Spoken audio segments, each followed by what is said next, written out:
Hello and welcome to another episode of Through the Eyes with Enji. The challenge I've set myself is to watch 101 films in 12 months, review them all, raising money for We Are With You and the Shawbury Village Players.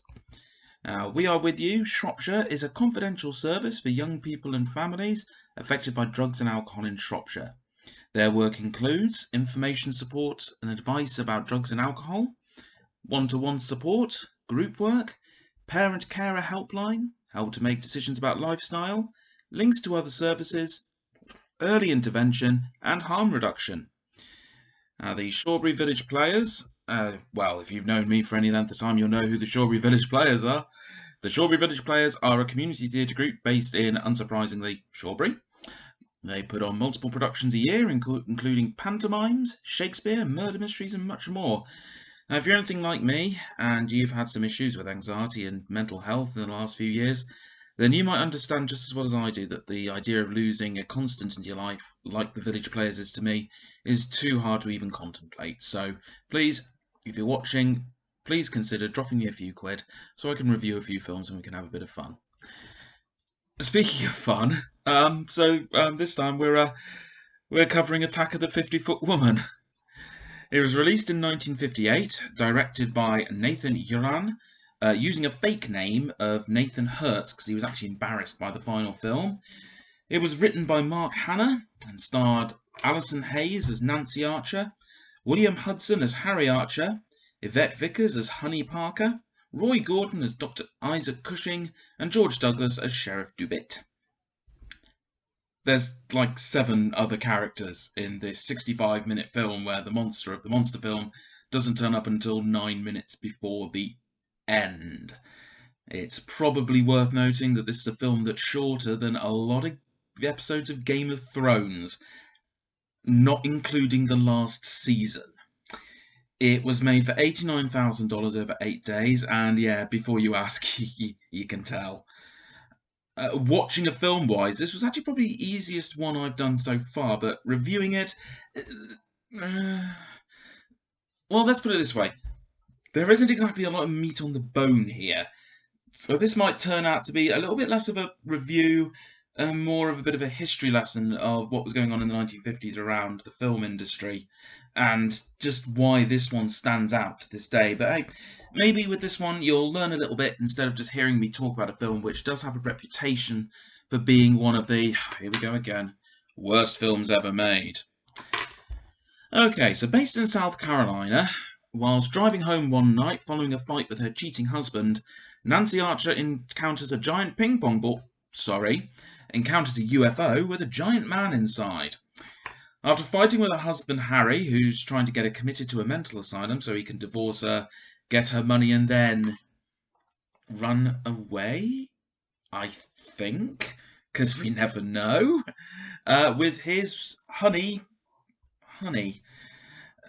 Anyway, after the fight, they go off into the hills and locate the ship once again. Harry runs off and leaving Nancy on her own, and somehow she gets home, and then, well, gets big, and bigger, and bigger, until the final rampage, which is, the reason why a lot of people watch films like this. I mean, you don't come for the acting, which is just terrible across the film, and you don't really come for the special effects, which are just laughably bad. You come to watch the monster go on a rampage at the end, and while the poster for the film is both stunningly iconic and definitely one of the best ones of the era and the genre of films this was in, it's also a lie. Because we don't see the 50-foot woman destroying a freeway and grabbing a load of cars. But, posters at the time were designed to get bums on seats because this is a B movie. And as B movies go, it's kind of charming. Okay, right. Quick break here for a moment, because when I refer to the film as a B movie, it might be worth a bit of an explanation as to what that actually means. So, in round about the 1950s, the old studio system, especially specifically around this time, because they were currently dealing with a new threat in the form of television, and not having fully realised at this point they were part of a world that was being left behind by a constantly changing culture and the stubborn belief the studio system had that teenagers were an age group that had no money, and this was about to be challenged in a massive way. And that's a whole different conversation for another day. Now, so in a practice that lasted pretty much up to around about the time of Star Wars in 1977, studios would negotiate with cinema owners a percentage for their most important blockbusters. However, because that percentage couldn't be guaranteed, no matter how big the film they were presenting to the cinemas could have been, you always can't guarantee these films. So the studios would release B movies, with the blockbuster being the A movie. Now, B movies were taken on by cinemas at a flat fee and were often made on what was referred to as Poverty Row. They were aimed to be round about the 50 to 70-minute mark, so they could be shown more times in a day. You get more showings in, you can get more people on seats, you can generate a bit more income, which could often make up for the a potential failure of a A-class film, like, say, Cleopatra, when that was released. So in the case of Star Wars, it was deemed by 20th Century Fox when it was being made that it would be a massive flop. No one had any particular faith in the project, so it was paired with the film adaptation of a massively successful book called The Other Side of Midnight. In order to show one, you have to show the other. Now, this isn't to say that all B movies were bad, because they weren't, and some, in fact, were really, really good. This just isn't one of them. Monster films like this tend to work on a premise that we go through a certain amount of time, a certain amount of build-up before we get the monster going on the rampage, and the message presented in The Attack of the 50-Foot Woman is really, really depressingly clear. So, it emerges that this film seems to be more about how women shouldn't be angry with their husbands having an affair because, God forbid, they're pushing 40. No, seriously. One of the doctors in the film actually has a whole conversation about how women hit a certain age, around about 40, they start losing control of their emotions, blah, blah, blah, blah, blah. And you know what? This blatant sexism is a real shame. Because if a film like with these scenes and with this dialogue, with a slight adjustment, was made now, then the film would be applauded for the fact that it's a story about how a woman is judged by her community and local medical staff for having mental health and alcohol abuse issues, and how her manipulative, abusive husband is trying to turn those issues against her for his own gain, and her escaping this cycle of abuse, and because this is B movie taking her revenge. But because this is the 1950s and we're still operating under the Hays Code, if you're going to be shown to be doing wrong, like adultery in this case, then you have to be punished for it. Yeah, the Hays Code, that was a thing. Oh, God, where the hell do you start with the Hays Code? Okay, so the Hays Code was brought in following the increase of scandal coming from Hollywood in the early 1920s, during a period when, no internet, lots of families didn't even have phones outside of the inner cities in the States, and so a lot of information came through printed media, which originally would have been newspapers, but this was also the time of Hollywood Babylon and the slow and steady rise of the scandal newspapers. So when this information started hitting small town USA, the idea that Hollywood was almost this kind of Sodom and Gomorrah of sin and scandal, and this came about with more than a little influence with the Fatty Arbuckle scandal in 1922, where the famous comedian, who was actually the first actor to negotiate a flat fee for a film of $1 million, was accused of sexual assault in a hotel room. Now, following this and other scandals, originally the studio heads at Paramount developed a list of 14 guidelines for films to follow. As before this point, they were finding that individual states in America would actually censor film themselves.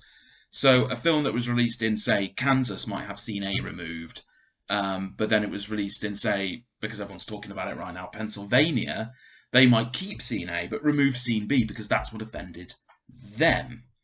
So Paramount suggested that other studio heads should follow these guidelines in order to censor themselves before the government started doing it for them, following a landmark case that year which came to the conclusion that movies were not protected by the Constitution when it came to free speech, and therefore could be controlled and regulated like any other commercial product.